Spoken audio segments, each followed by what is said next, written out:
Thank you for listening to Depictions Media Radio.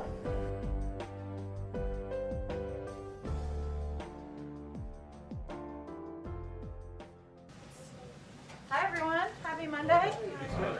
International Women's Day. We have some special guests. Today on International Women's Day, the President signed 2 executive orders. The first establishes the White House Gender Policy Council to ensure that the Biden administration advances gender equity and equal rights and opportunity for women and girls. The second directs the Department of Education to review all of its existing regulations, orders, guidance, and policies for consistency with the administration's policy to guarantee education free from sexual violence. To talk about these executive orders, we're thrilled to have 2 newly named co-chairs of the Gender Policy Council, Julissa Reynoso and Jennifer Klein.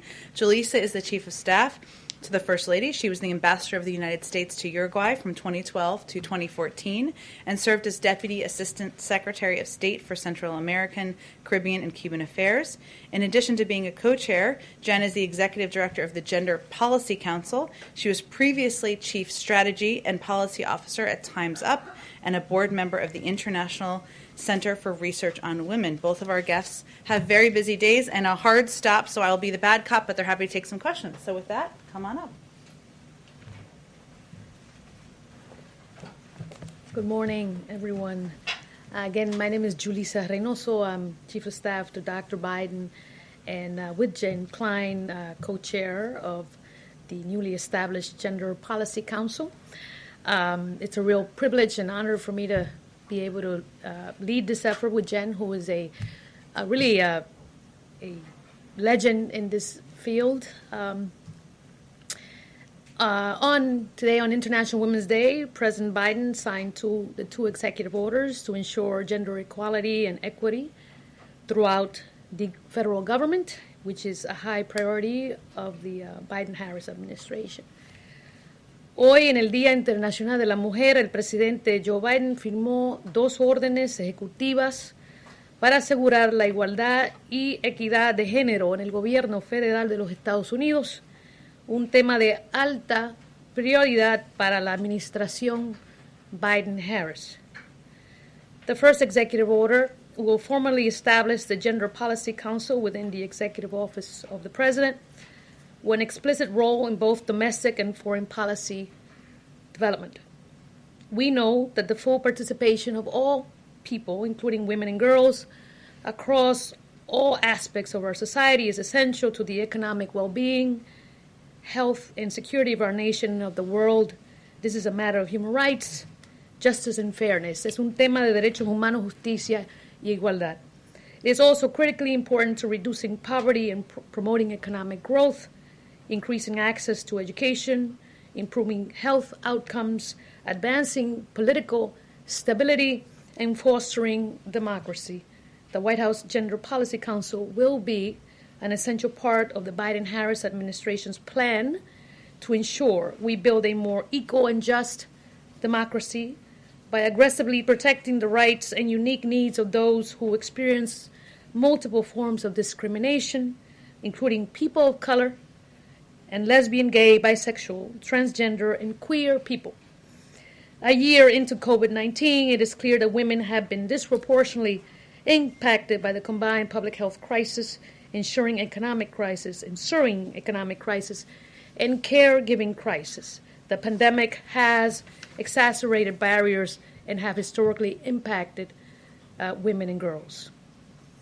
As the country continues to grapple with the pandemic and reckons with the scourge of systemic racism and discrimination, President Biden knows that we need a government-wide focus on uplifting the rights of all women and girls. The Gender Policy Council will tackle a number of issues. We will work to combat systemic bias and discrimination, including sexual harassment. We will focus on increasing economic security and opportunity by addressing the structural barriers of women's participation in the labor force, decreasing wage and wealth gaps, and addressing the caregiving needs of American families and supporting care workers. We will ensure access to comprehensive health care. We will strengthen efforts to prevent and respond to gender-based violence and develop a national action plan that establishes a government-wide approach, both domestically and globally. We'll promote equity and opportunity in education and leadership, and will work to advance gender equality globally through diplomacy, development, trade, and defense. Hoy en día es mi gran orgullo poder ser parte de esta gran iniciativa y es una prioridad para nuestra administración promover la igualdad y la calidad de género a nivel doméstico y a nivel internacional. Muchas gracias a todos por escucharme. Con esto se lo paso a mi colega Jennifer Klein. With this, I pass the podium to my colleague, Jen Klein. Thank you. Thanks, Julissa. This will be a whole of government approach that Julissa and I are thrilled to lead, and I'm going to talk today a little bit more about the details and operation of the Council. The executive order requires the Council to submit to the President a government-wide strategy for advancing gender equity and equality in the United States and an annual report to measure progress on implementing that strategy. The strategy will guide the administration's work to advance domestic and global gender equity and equality and rights and opportunity for women and girls. And the strategy will evaluate and make recommendations to improve policies and programs, budgets, and data collection across agencies and across the White House, all with a gender lens. We'll also be involved in policymaking on a range of issues, including those that Julissa just outlined. We're excited about the expertise that we have, that our dedicated staff brings to improve our nation's commitment to preventing and responding to gender-based violence, which, as many of you know, has long been a priority and a commitment of President Biden. The executive order designates a special assistant to the president and senior advisor on gender-based violence on the council staff. And in addition, we'll have at least 2 additional special assistants to the president for gender policy who work on a number of issues, including the ones that Julissa outlined. One of the special assistants will focus specifically on policies to advance equity for Black, Indigenous, Latina, and women and girls of color. In all of our work, every step of the way will be aligned and fully integrated with the racial equity work headed up by the Domestic Policy Council. We'll also work closely with the Cabinet, most of whom are named as members of the Council, and each of whom will name a senior-level designate to the Council, and with staff on all policy councils in the White House and with the Office of Public Engagement. And in addition to those within the government, we'll work with partners outside government, nonprofit and community-based organizations, state and local and tribal organizations, the private sector, foreign governments, and multilateral organizations. The second executive order that the President signed this morning focuses on policies, advancing policies to guarantee education free from sexual violence. The Title IX EO directs the Department of Education to review all of its existing regulations, orders, guidance, and policies to ensure consistency with the Biden-Harris administration's policy that all students be guaranteed education free from sexual violence. The Secretary of Education will consider suspending, revising, or rescinding, or publishing for notice and comment proposed rules suspending, revising, or rescinding those agency actions that are inconsistent with the policies of the administration.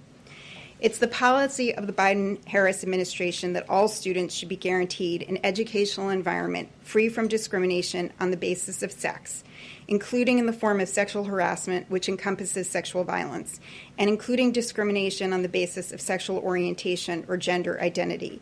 The order also recognizes that students sometimes experience discrimination based on race, disability, and national origin, and that LGBTQ+ students experience significant amounts. Finally, the administration also takes seriously the responsibility to ensure that procedures are fair and equitable for all involved. These 2 executive orders together are a statement of the commitment of the Biden-Harris administration to advancing gender equality and equity. We'll be working urgently to ensure that both here in the United States and globally, gender and gender identity do not predetermine opportunity and outcomes, and that all people, including women and girls and those who face other forms of discrimination, can thrive. And we're happy to take a few questions. Okay. Amr, go ahead. Hi, thanks. I had a question on the the Department of Education order. So, in the interim, will this administration continue to enforce the DeVos Trump era rules?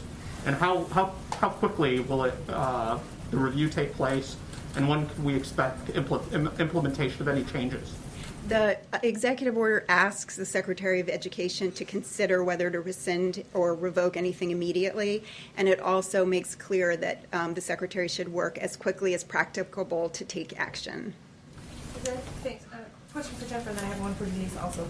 Mississippi's legislature recently passed a law that would basically ban transgender athletes from participating in girls' or women's sports team. Does the council do anything to address what's happening on local levels like this? This is just one of many states that seems to be going this route right now.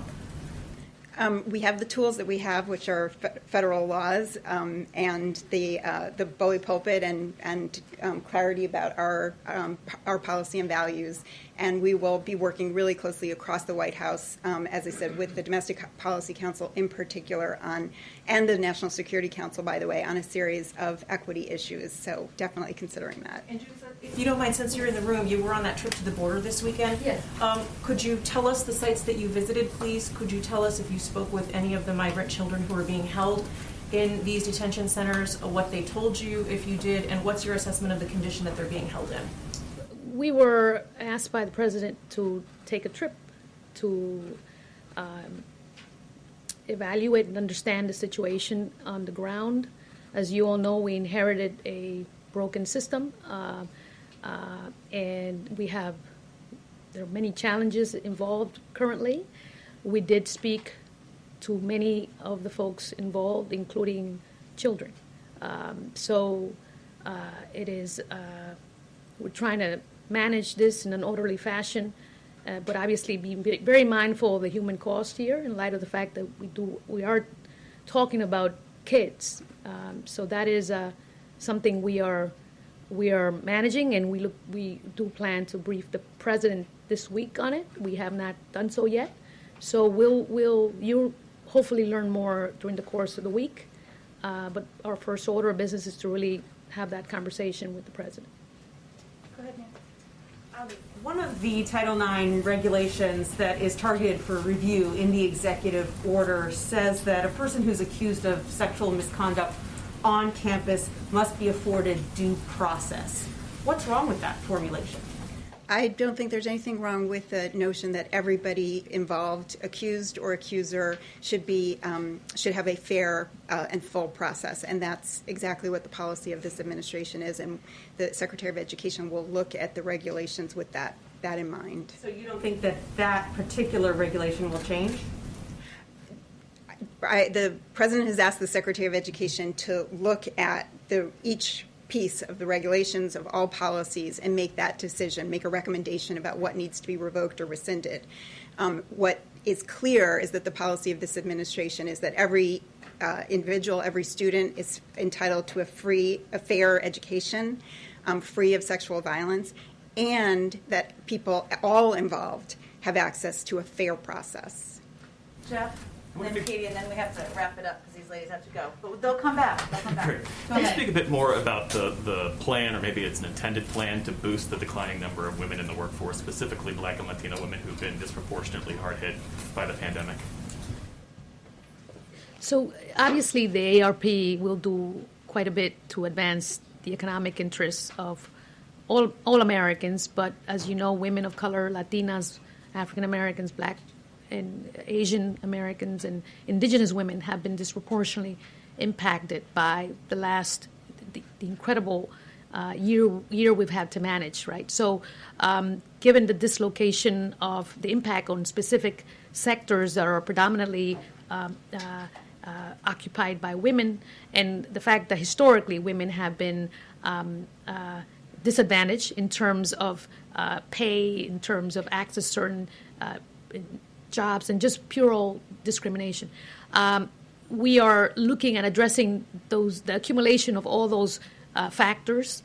ARP is one way to begin. We're looking at, obviously the president is looking at additional paths and legislation coming down over the next couple of months to also build the incentives to generate jobs for Americans, and obviously women being a major part of that. But our goal, Jen and I, is to really look at long-term structural changes that can advance the full integration of women, women of color, women all over, so that issues of discrimination and equity and equality in the labor force and in pay can be addressed in a systemic manner long term. So in the short term, we have taken steps, but we're really looking at long-term structural changes. Go ahead, Katie. I guess just to clarify, similar to Jeff's question, so this council wouldn't actually be doing anything or making recommendations to help women who are dropping out now and are suffering now from this pandemic. I'll start. And then we are, right? So we're working closely with, we have the Gender Policy Council, but there's also the Domestic Policy Council, the National Economic Council, and obviously National Security Council. We work closely, and we've already started this fluid collaboration with our colleagues in the other councils to make sure that we are deliberately integrating gender equity and equality in terms of the economic plans in their work. Obviously, our colleagues are very mindful of this, but we are reinforcing it in our own kind of daily routine, and that is part of our job. In fact, one of our colleagues who's working with us, that is her task. So it's within the White House, but also obviously through the entire government. But it's short order, but also long term. You want to add something? I would just add that, what we've experienced, what women have experienced, but all of us have experienced over the course of the last literally year, is a public health crisis, an economic crisis, and really on top of that, a caregiving crisis. So I would just note that the American Rescue Plan has a number of provisions in it that will bring immediate relief to women and help women get back to work. And those range from those individual payments that will go to individuals and to families. Child poverty will be reduced by half. There's a child tax credit, which is of significant value to parents and women in particular. Unemployment insurance, helping schools reopen safely so that kids can get back into school, help stabilizing the child care industry, and helping parents be able to afford child care. There's so much in there that will provide immediate relief to women and help them get back to work. And then, as Julissa says, there are longer-term structural changes that also need to be addressed. I referenced the caregiving crisis. I mean, one of the reasons that women are leaving work is, first, because they're in industries that are really under stress, like hospitality, retail, but also because they have caregiving needs that they can't meet. And so, thinking about, and there are pieces of this already in the American Rescue Plan, but thinking about paid family and medical leave and building and making childcare more affordable and helping with long-term care for sick or aging relatives. And, by the way, helping address the issues of the paid caregivers who we are all depending on, who, need additional adequate wages and additional dignity in the work that they do. So, as Julissa said, there's a long-term plan, but I also don't want to underestimate that there is so much that's important immediately to getting women back to work and to get kids back to school and to crush this pandemic. Thank you both. Do you want to do one more? One more. Go ahead. Speaking of executive orders on gender equity, the president and the vice president campaigned during the election on giving a third gender option on federal government IDs to individuals who want them. Does the president see value in signing an executive order to make that happen?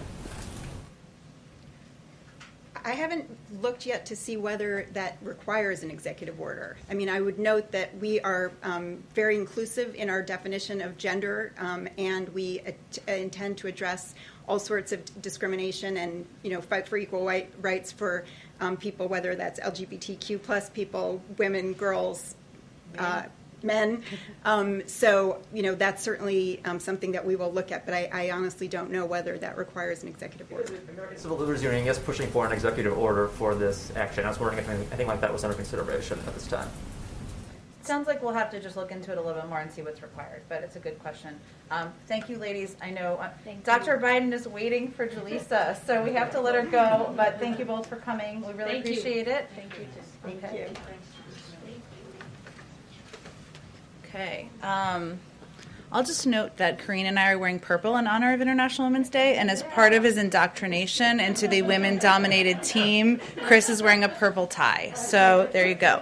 I just have a couple of items at the top. Obviously, our focus continues to be on the American Rescue Plan and getting it across the finish line. The president is taking nothing for granted. I will note that the plan that the Senate passed this weekend puts us one huge step closer to passing one of the most consequential and most progressive pieces of legislation in American history. As Senator Sanders described it, the rescue plan is, quote, the most significant piece of legislation to benefit working families in the modern history of this country. The bill will also help us reopen schools safely, keep teachers, cops, firefighters, and other essential workers on the job, and it will give us the tools and resources we need to crush this virus. Some attention, of course, has been paid on the process. We understand that, but we can't lose sight of what the bill actually means for the American people. $1,400 checks for 158.5 million Americans. A typical family of four making $100,000 will get $5,600 in direct checks, lifting 11 million people out of poverty and cutting child poverty in half this year, including through a historic expansion of the child tax credit that will benefit 66 million kids across the country, extending unemployment insurance for around 11 million Americans. As you all know, we would have hit a point where people would be losing it later this week if we were not headed toward the passage of this bill. Tens of billions of dollars in rental and homeowners assistance that will benefit lower income, disproportionately black and brown communities, renters, and homeowners. And also the most significant investment in American child care since World War II, expanding the earned income tax credit to 17 million low-income workers, and significantly reducing, and this is a piece of it that hasn't received a lot of attention, health insurance premiums for millions of Americans. So a family of four making $90,000 could see their monthly premiums go down by $200 a month, and that's in addition to direct checks they'll be receiving, the child tax credit they'll be receiving, and other components. We mentioned this on Friday, the plan for the president to deliver remarks on Thursday. I just wanted to put a little more meat on the bones. The president will deliver his first primetime address to commemorate the one-year anniversary of the COVID-19 shutdown on Thursday. He will discuss the many sacrifices of the American people have made over the last year and the grave loss communities and families across the country have suffered. The president will look forward, highlighting the role of Americans that Americans will play in beating the virus and moving the country toward getting back to normal. With that, I'm going to kick us off. Thanks. I'm sorry I didn't wear a purple tie today. Oh, you can do it tomorrow. We can extend it. Just for you. Go ahead. Thank you. Will the president's name or signature appear anywhere on the forthcoming stimulus check that many Americans will be receiving?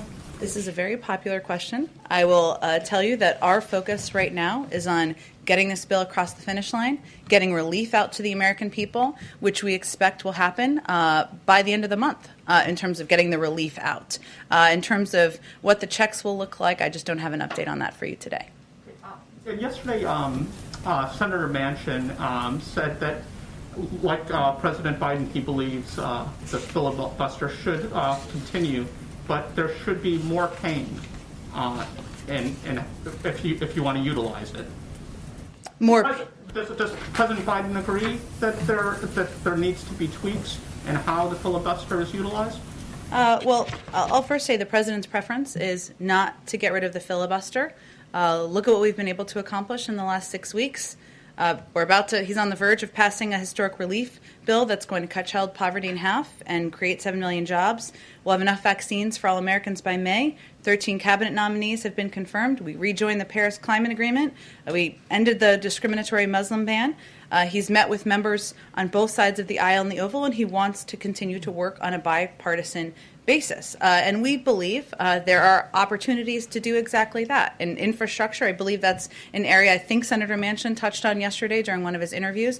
It's a policy area that's close to the president's heart, one he's had a lot of interest in and commitment to, even to when he was vice president and before, there's been historic bipartisan support for that. Immigration, modernizing our immigration system, historic bipartisan support for efforts moving forward. The president is an optimist by nature, otherwise he probably wouldn't be in this job, and he believes that there is opportunity to work with Democrats and Republicans to get work done for the American people. Just one last small Go question. ahead. I know the president and first lady had struck up a friendship with Harry. I was wondering if they caught any of the interview yesterday, and if they had any reaction to what the couple has gone through, in regards particularly with what they felt in terms of the racism that they felt. Well, let me first say that obviously many of us caught the interview. I don't have as many Americans did, and many people around the world. Meghan Markle is a private citizen, and so is Harry at this point. For anyone to come forward and speak about their own struggles with mental health and tell their own personal story, that takes courage. That's certainly something the president believes, and he's talked about the importance of investing in a lot of these areas that they're committed to in the future as well. We aren't going to provide additional commentary from here on behalf of the president or others, given these are private citizens sharing their own story and their own struggles. And let me just reiterate that we have a strong and abiding relationship with the British people and a special partnership with the government of the United Kingdom on a range of issues, and that will continue. Go ahead. I'll go to you to Steve next. Go ahead. Sorry. A couple questions. On the timeline front, the president hit on this over the weekend, but I'm wondering if you could clarify. He said that Americans will start to see these stimulus checks this month. That is the question on so many minds right now. Given that this is tax season, there are concerns about whether the IRS can process these quickly. Do you have a timeline? Will it be a matter of days that Americans will see these checks? This is certainly a very popular question for understandable reasons. The Treasury Department is working on what this looks like and what the processing looks like. As the president said on Friday, we expect a large number of Americans to receive relief by the end of the month. But in terms of the mechanics of it, Treasury just has to work through that, and an update will likely come from them, but we'll keep you all abreast of it. You sort of hit on the vote count a little bit. You didn't get a single Republican vote. Does this concern the president about the ability to pass his agenda going forward? What are the implications long term right now, given that he doesn't have any Republican support for this? Well, first, the door of the Oval Office remains open to bipartisan work, and I expect he will continue to work with and reach out to Democrats, of course, but also Republicans about ways to work together. And he's had a number of bipartisan meetings, even in the last few weeks, a couple on infrastructure, on cancer. He feels certainly is a path forward, but we're also not going to allow bipartisanship to be defined by one zip code. In fact, many of the Republicans who voted against this are outliers and are against the grain of what the people in their own districts supported. So they may be getting questions about that once relief goes out, once schools are able to upgrade facilities and benefit from these checks. But he remains open and remains hopeful about the opportunity for bipartisan work moving forward. I want to follow up with you on a question I was asking Julissa. Why has the White House not said where this delegation went this weekend? I can confirm for you that that the delegation went to, of course, a CBP facility, as was confirmed in their readout, but also to the Carrizo Springs facility shelter in Texas. And why so few details on this release? This doesn't seem to be in the transparency in the spirit of transparency that Secretary Mayorkas promised here at this platform. There were no cameras, there were no press. Julissa answered very few details about what they saw on that visit. Well, first, the president, as she conveyed, asked them to go because he really wanted to get a full assessment from senior members of his policy team about what they were seeing on the ground based on meetings, based on conversations with officials from HHS, officials who were running these facilities about what their challenges are, what improvements could be made. And as she noted, they also spoke with children.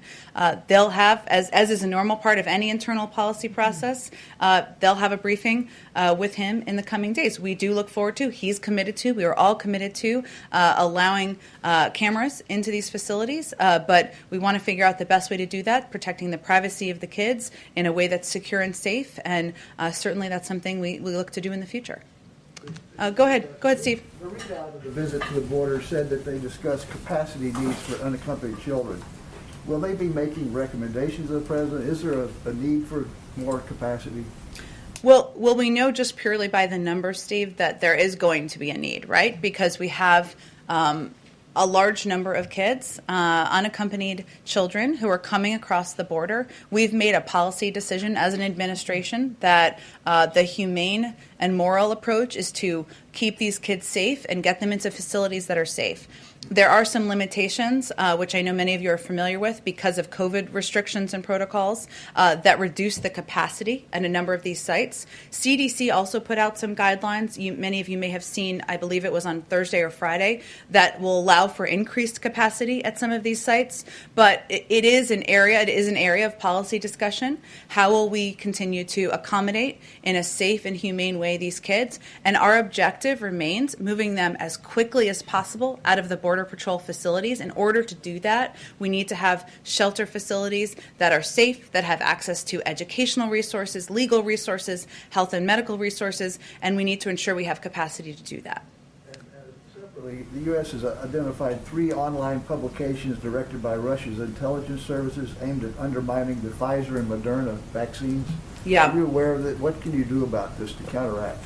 Well, first, we can reiterate that we will fight with every tool we have disinformation. We are certainly not new to, or we're certainly familiar with, I should say, the approach and tactics of Russian disinformation efforts. And we will reiterate that at every opportunity, these vaccines are safe. They've been approved by the FDA. We will have, of course, health and medical experts conveying that at every turn. And we will look for ways to combat disinformation. But we are aware of it, we are monitoring it, and we are taking steps to address. Go ahead. You mentioned the historical bipartisan nature of infrastructure. Has the administration made a determination about its next legislative priority, whether it will be a targeted, focused infrastructure bill that could potentially pick up Republican support, or whether it's going to be a bigger, Build Back Better, more sweeping, potentially more expensive effort? Not yet, Jeff. It's a great question. I mean, our focus, I know we say this publicly, but it is also our focus internally, is on down the American Rescue Plan and getting it across the finish line, and we take nothing for granted. There are the president's priorities are not a secret. He talked about them. You touched on a number of them. It was a part of his Build Back Better agenda during the campaign.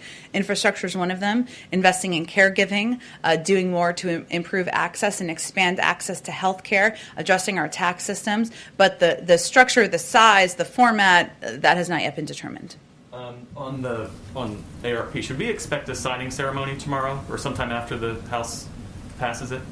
I expect once we believe it's on the path to the president, of course, signing it, and I certainly would expect we'd take a moment to do that once it's done. And what's the administration's plan to make sure that low-income people who didn't file a tax return because they don't make enough income, make sure that they get the money? Because I think in the last go-around, in the previous administration, there were some 8 million people who were eligible but didn't get for the money. tax benefits. Well, for the $1,400 payments. For the $1,400 payments. It's a great question. I probably would have to talk to Treasury about their implementation mechanisms here and how they're able to reach those individuals. It certainly is something that when we came in and did reviews of processes that could work better, we also noted during the transition, but I'll have to talk to them about what systems they'll be able to be put in place to ensure more people receive these checks. Go ahead. Jen, what are the president and other White House officials doing today to ensure that there are no Democratic defections in the vote tomorrow? Well, I will tell you, having worked all weekend, as I think many of us did, our legislative team, led by Steve Ricchetti and Louisa Terrell, are certainly not taking anything for granted. They're picking up the phone, checking in with offices, making sure they have their questions answered. They're asking the president, the vice president, Ron Klain, other senior members of the administration to make calls as needed. I would say we feel it's on a path to passing the House, and certainly Speaker Pelosi has spoken to that, but we are at the ready. Everybody's on call whenever they're needed, and that certainly applies to the president. And back on the filibuster, Senator Manchin suggested over the weekend that the filibuster be not removed but reformed. As someone who spent decades in the Senate, is that something that President Biden would be supportive of?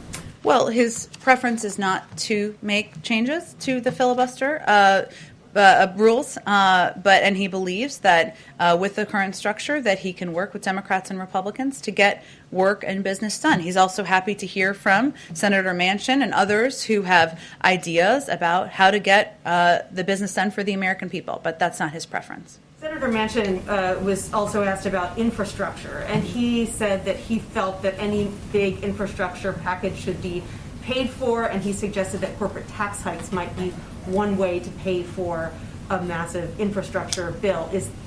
Does the president believe that the bill should be paid for, and does he support corporate tax hikes as one way to do that? Well, he spoke on the campaign trail, and one of the items that he spoke about in his Build Back Better agenda was making sure that people paid their fair share, whether it's highest income or rolling back some of the corporate tax cuts. So certainly those are policies that he supports. We don't have a bill or a package yet, so we can have that conversation once we get there. Got it. And then one last question on schools.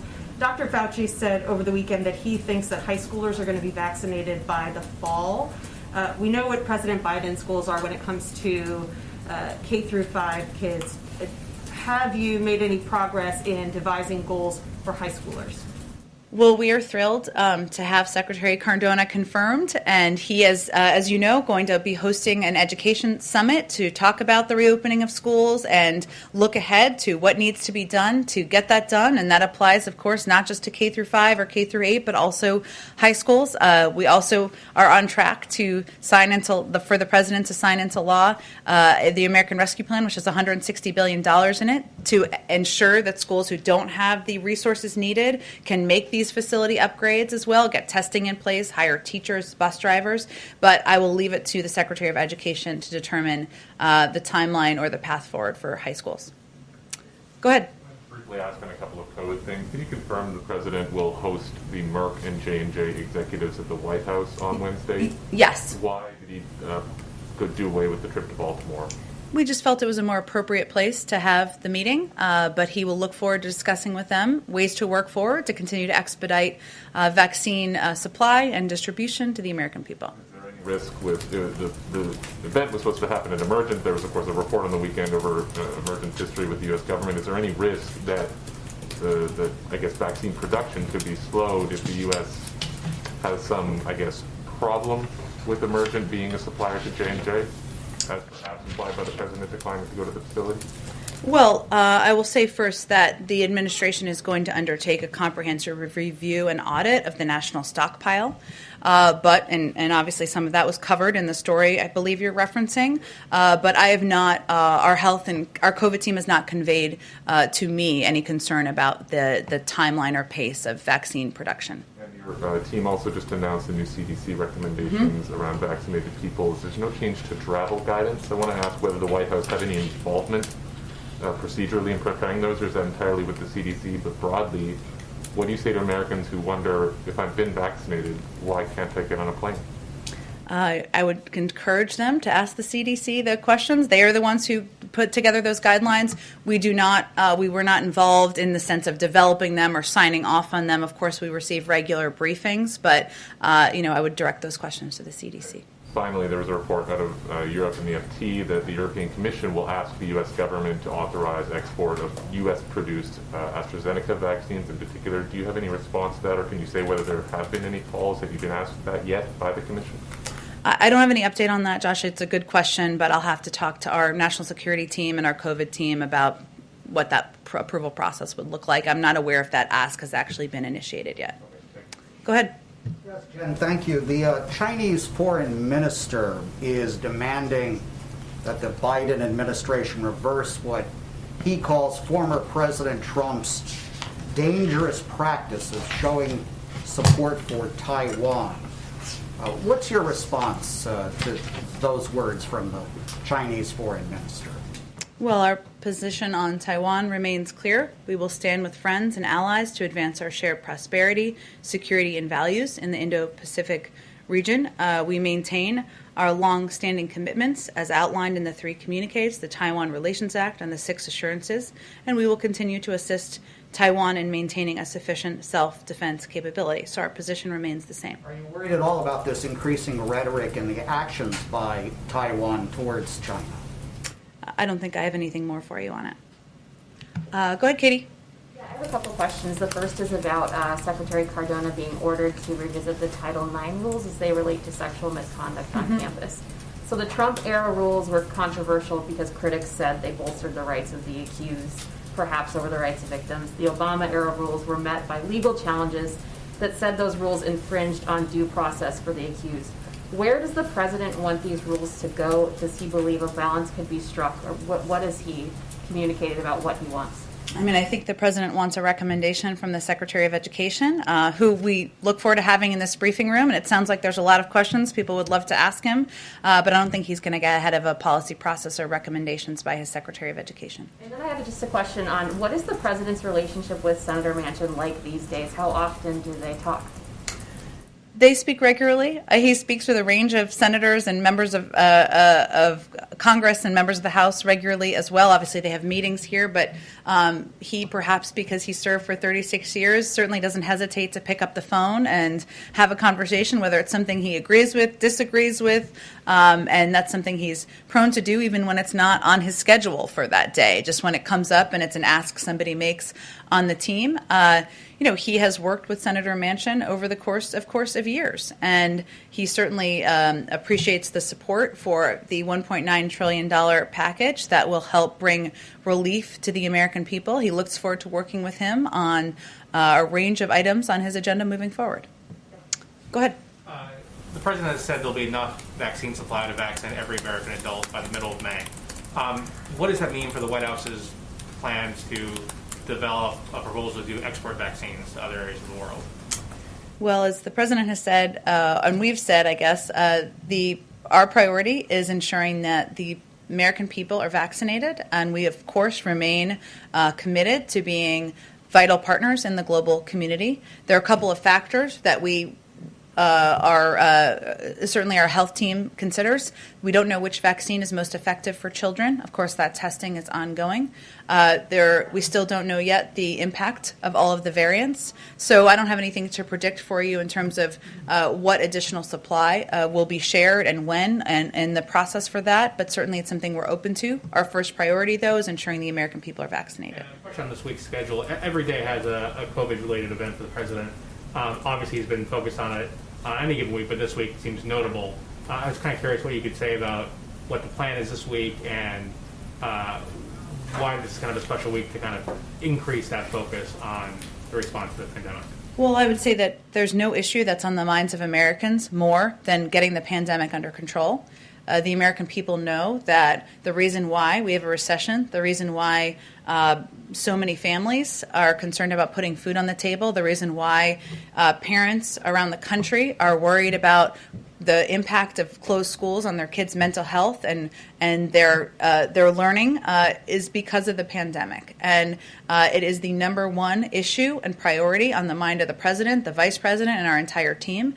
Of course, this week marks 1 year since the country was essentially shut down as a result of the pandemic, and it's important to note, of course, what steps have been taken and what progress has been made, but of course also the road ahead, and so we're taking an opportunity to do that. Go ahead.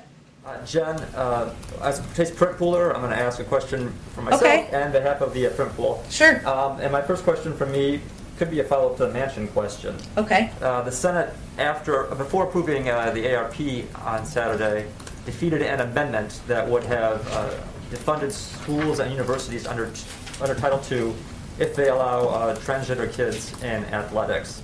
However, that amendment got support from senators on both sides of the aisle, including Susan Collins and Joe Manchin. As head of the Democratic Party, did the president express any regret that that measure got bipartisan support? Well, first, let me say the president's position on the rights of transgender kids to play sports is clear. He signed an executive order, and he believes transgender rights are human rights and wants to see kids have the opportunity to play sports and participate in a range of activities. I would say we expected, as there often is with Vote-A-Ramas, there to be a range of amendments that he would oppose, and this certainly would have been one of them, but I don't have anything more to read out for you in terms of his specific concerns. Now for my colleague, who asks, given that multiple members of President Biden's staff going to the U.S.-Mexico border on Saturday, or went there, why didn't the president make the trip to see the situation himself, and can we expect a visit to the border from him in the coming weeks ahead? I don't have anything on his schedule to read out. I will, though, confirm for you, having traveled on smaller delegations, but also on trips with the president. A trip with the president, as many of you know, includes Air Force One, includes an extensive security, includes all of you, of course, includes a large swath of people and human beings. This was a trip with a small delegation meant to be able to have a small footprint on the ground, to really have conversations with people who are working in these facilities, who are leading the efforts underway, and even some children. And he felt it was most appropriate for members of his policy staff to have those conversations and do the first trip. Go ahead. Not to belabor Joe Manchin. That's okay. But what we saw last week was you guys do have a numbers problem, potentially a big one. What does that mean going forward, given Joe Manchin's comments in the past, and then more recently talking about he wants Republicans more involved, he will not support an infrastructure bill that goes through reconciliation. I mean, more specifically, the minimum wage. I mean, this is something progressives have pushed for. They want $15. How can you possibly get to $15 when you have Joe Manchin saying what he's saying and Republicans drawing a pretty hard line? Well, first I would say Senator Manchin and Senator Sanders and a range of Democrats in between just voted to support a $1.9 trillion package that is the most progressive piece of legislation in history. So I would say we feel pretty good about that, and the fact that that package was not broken up. It still contained the key components that the president advocated for: $1,400 checks, assistance to schools, and yes, there were some changes on the margins, but it is the core of what he had originally proposed. The president believes that there is a path forward on a range of issues where there's been a history of bipartisan support, including infrastructure. Infrastructure improvements are not a Democratic issue. They're not a moderate issue, a progressive issue, a conservative issue. The American people want their roads, rails, and bridges to be reformed. He feels there's a path forward. There's no bill that's being considered. He's having discussions to hear ideas, hear good ideas from members of both parties. And once we have a bill, we're happy to have a discussion on how we move it forward. Does that mean you do think that you will have to work with Republicans? Do you think you'll have enough Republicans to get to $15 specifically? Oh, sorry, the minimum wage you asked about. You asked a few things in there, so I was just trying to unpack them. No, it's totally fine. The president remains committed to raising the minimum wage to $15.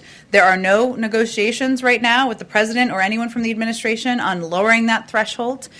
He's going to work with leaders in both in the Democratic Party and anyone who's interested in having this conversation about how to move it forward and the best vehicle moving forward.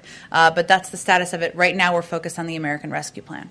And just a quick follow-up on a different subject. You mentioned last week that the president is expected to give a formal press briefing.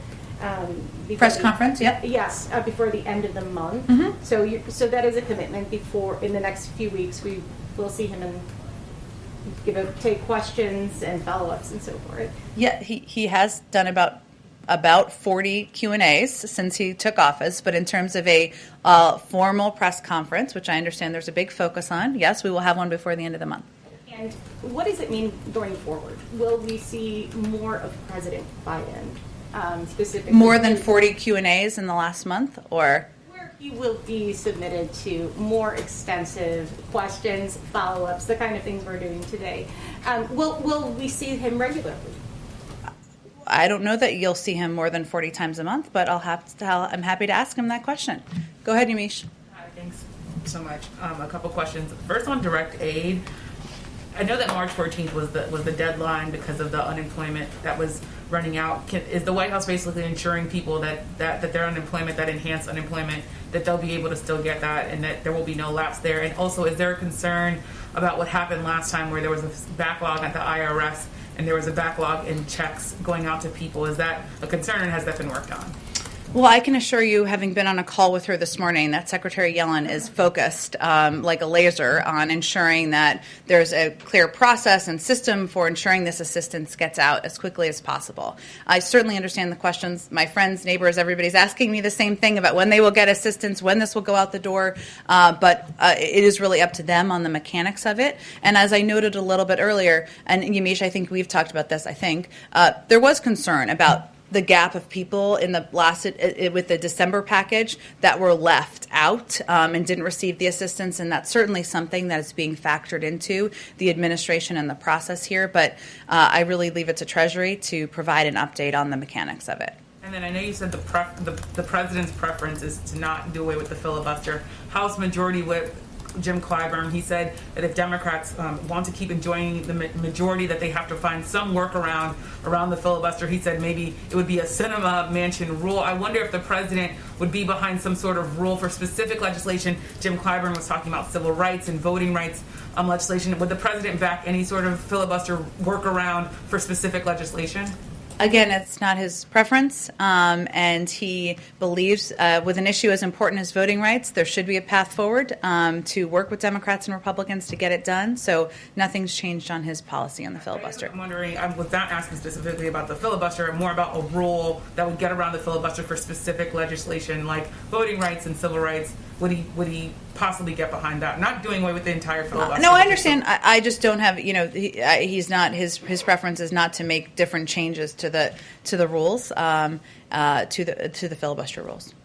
And on separate issue on the border, I understand that the delegation is going to brief the president. I wonder, can you talk a little bit more about what was seen there, what was most concerning, especially? I know this administration has said over and over again it's not the right time to come. Mm-hmm. They talked to children, they talked to officials. Has that message been reached to the immigrants who are coming across our borders? Well, I think first I'm going to allow the president to receive the briefing first before we talk about it more publicly. But I will also say, just an expectation set, that this is a normal part of an internal policy process, and I don't anticipate that we're going to give extensive briefings about internal policy processes or internal discussions that the policy team will have with the president. They went there because the president asked them to go, because he wanted to hear and understand tangibly what's happening on the ground. And, having sat in on briefings with him about this issue, the questions he asks are, how many teachers are there? What specific steps can be done to improve the processes of the timeline of how quickly kids get from shelter facilities into homes? What's the logjam in the process? These are the kinds of things that he's looking for more detailed information on, and I think he wanted to hear tangibly from people who had recently visited the facilities on the ground, hence they went. But, any policy discussion will be private, as any policy meeting would be in an administration. You can imagine, though, that there is real interest, especially among people in this country, to know more about what's going on at the border, especially when you have unaccompanied minors. I wonder how, I understand that there has to be private conversations, but why not say more, and why not at least say, yes, our message is being received, or no, we need to work more on getting the message out? I would say it's clear we need to work more on getting the message out and being very clear. Now is not the time to come. There is the majority of people who come to the border are turned away. Yes, we have changed the policies of the last administration as it relates to unaccompanied children, but the majority of families, adults, the vast, vast majority are turned away at the border. And that is a message that clearly we need to continue to look for means and ways of getting out, more and more out to the region. Is there a time for the prime time address? Completely housekeeping, but is there a time specifically? It's a great question. I will follow up. I think I know it, but let me double check and make sure it 100% landed on the time I think it's going to be. Well, can I come back? Because let me go ahead to the back. Thank you, Jen. Foreign policy question. As you know, there's been constant attack by the Houthi rebels on targeting Saudi Arabia.